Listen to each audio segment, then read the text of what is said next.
guys, welcome back to our channel and thank you for your continued support. So in today's episode we are cooking fried chicken drumsticks curry or stew.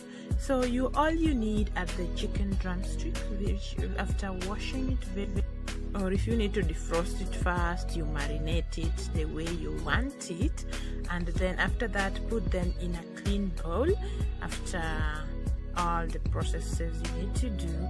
So after that you also need 3 eggs, you need black pepper or red chilies and some cornstarch, and you also need salt for taste.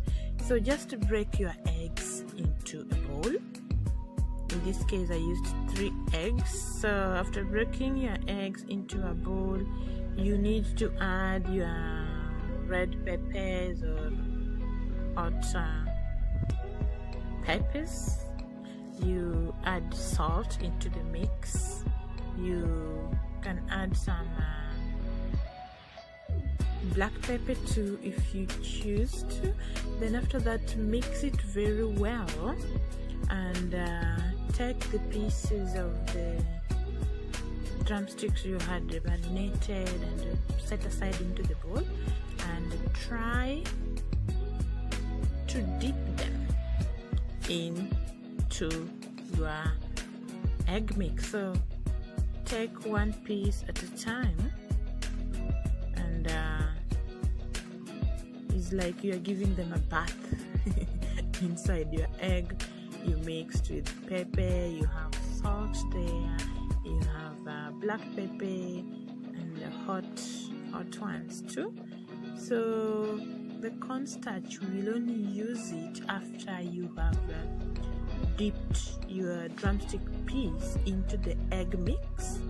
So if you want your pieces to have that crunchy taste even after you've carried it, it will give it that. So one piece at a time, give it a bath inside that your egg mix, and after doing that you powder it with that cornstarch we made or breadcrumbs, whichever you can get easily. So in my case I used cornstarch.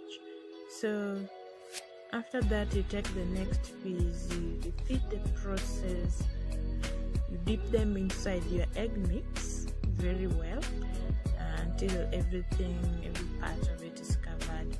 Then put the egg crumbs or the cornstarch all over it. As I have said, that is to give it that crunchy KFC taste. So after you've done all your pieces, set your pan onto the fire and add oil. Allow it to heat to the recommended degree. Then after that, all the pieces of the drumsticks you had prepared earlier, you drop it. So you can see I added some salt into my oil so that they won't absorb too much oil. So add your pieces of the drumsticks you had prepared earlier into the hot oil and give them that deep fry. So normally everyone has their own taste of how they want their chicken to look like, but in my case I love them really deep golden brown.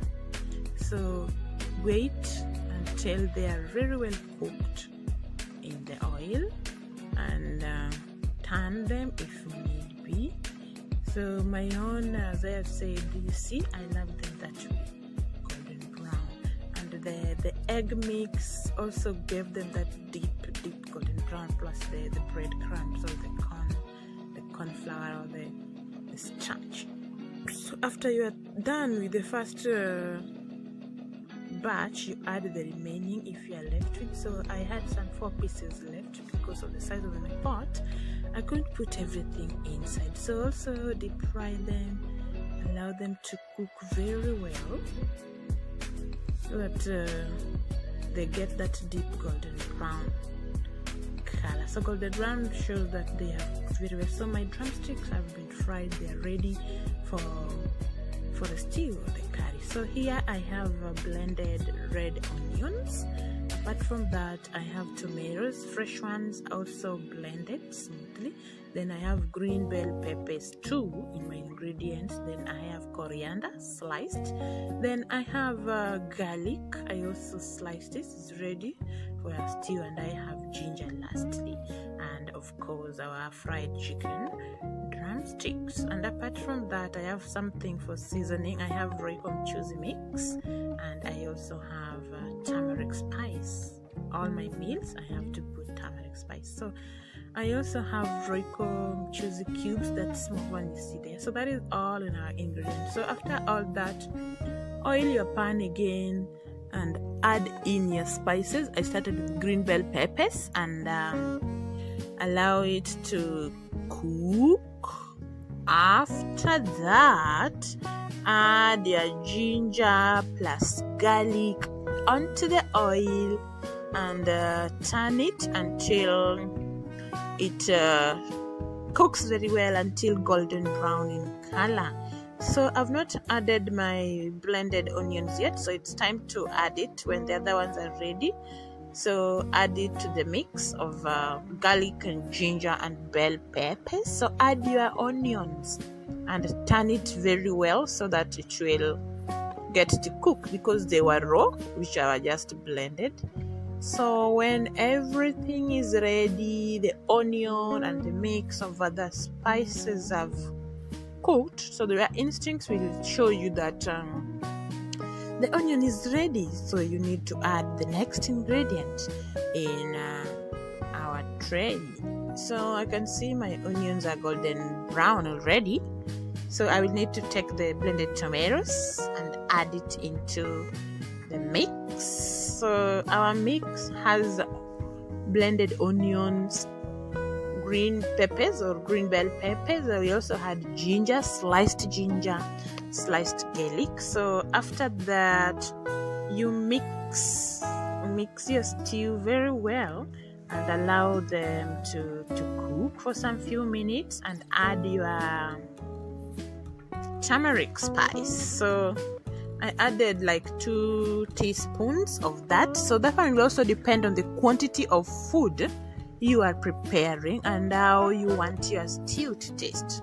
So that one will also depend on you.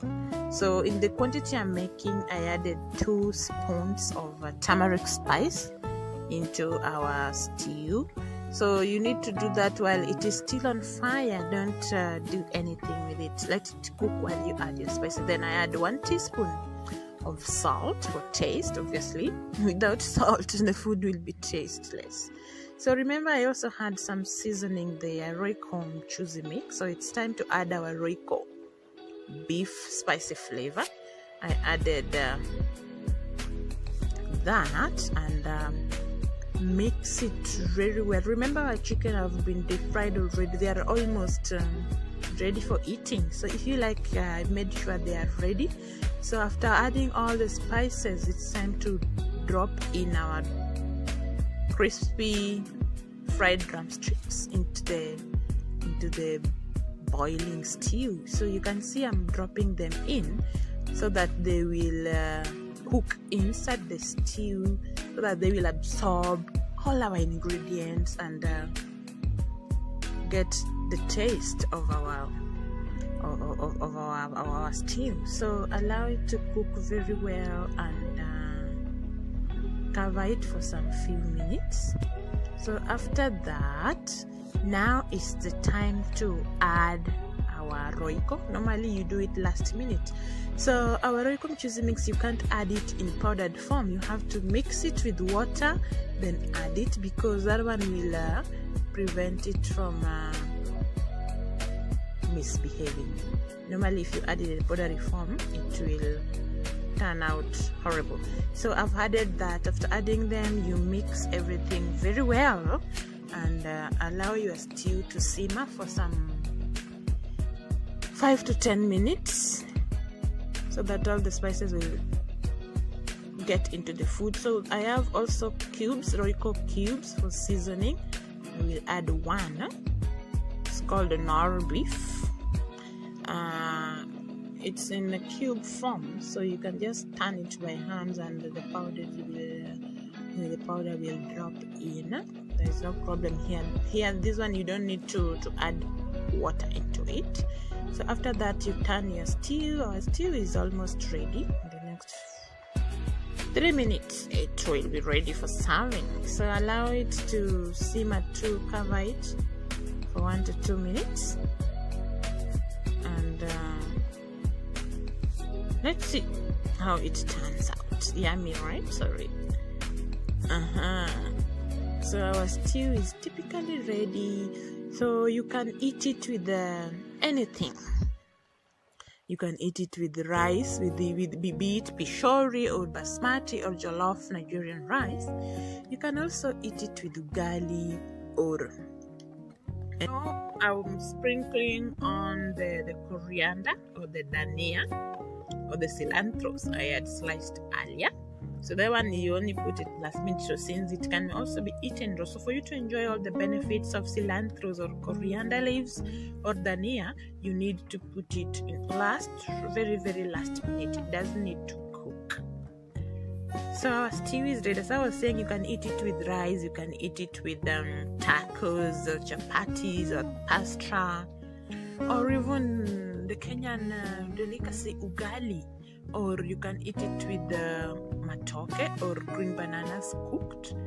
Typically anything. So I hope you try my recipe. I hope you enjoyed my cooking. So if you really like this video, please do well to give it a thumbs up, and please subscribe to our channel too, support a sister, and don't forget to click the post notification bell so that you won't miss any of our upcoming episodes. So thank you so much for being with me, and I wish to see you in our next episode. Bye bye, and I wish you good health. Thank you for your support as always.